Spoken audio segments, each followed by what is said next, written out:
endorsed it. But it's more than that, Ron, because Paul Kelly writes that it is also, if the voice gets up, it is the death of the idea of equal citizenship. Oh, Yeah, absolutely. that's what I just said. Well, it's not just democracy. It's the idea that you have a race-based group bolted into the Constitution. But I think there's a really interesting point that we need to explore and needs to be explored more deeply about these corporations, these sporting bodies, all of these groups.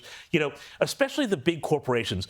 They are in environments that are both highly regulated and they are also, many of them, doing lots of business with the government.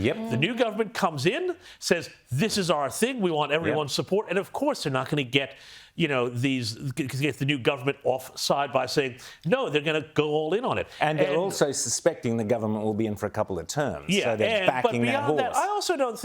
I actually don't think that so many of the CEOs and others, who are going all, changing the websites and doing the corporate campaigns, they really care one way or the other. No, because for them, it's a tribal identification thing. We're part of the corporate class. Well, they want to sit at the dinner party in Mossman and go, oh, yeah, our company's backing the voice. I think it's a little bit of that, but it's also a little bit of obviously being led by the HR marketing departments, which are populated by woke morons.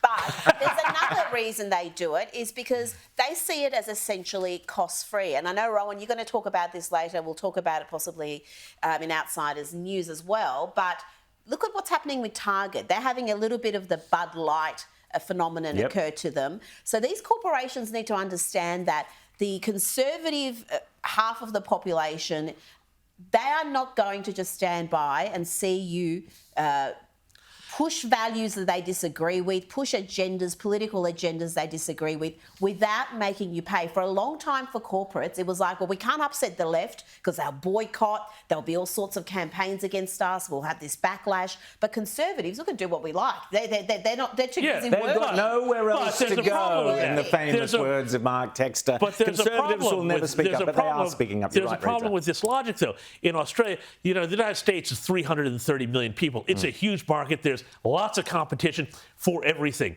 This is a very oligopolistic sort of society.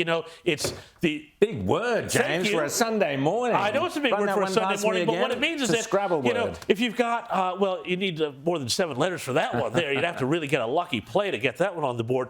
But, if all of the telcos go woke on this, if, all of the sporting codes go woke on this, all of the airlines, if both Qantas and Virgin, well, who are you going to fly? You can fly Rex, I guess, but where are you going to, Fly Rex. I'm with you there. Fly Rex, exactly, because they're not bowing to this nonsense. But the Target phenomenon, because I didn't think this would work with Target. Bud Light, you can, there's plenty of other light beers you can adopt instead. But Target being such a massive multinational, it provides so many products. It's such a handy place for people to shop. So I thought, no, there's no way they're going to cop a conservative backlash boycott. But they've lost around 9-10 billion in market value in a week because of these pride displays they're having where they're selling tough underwear for children. Exactly. And once a company becomes permanently associated with this, it's no sort of turnaround campaign is going to turn that around. But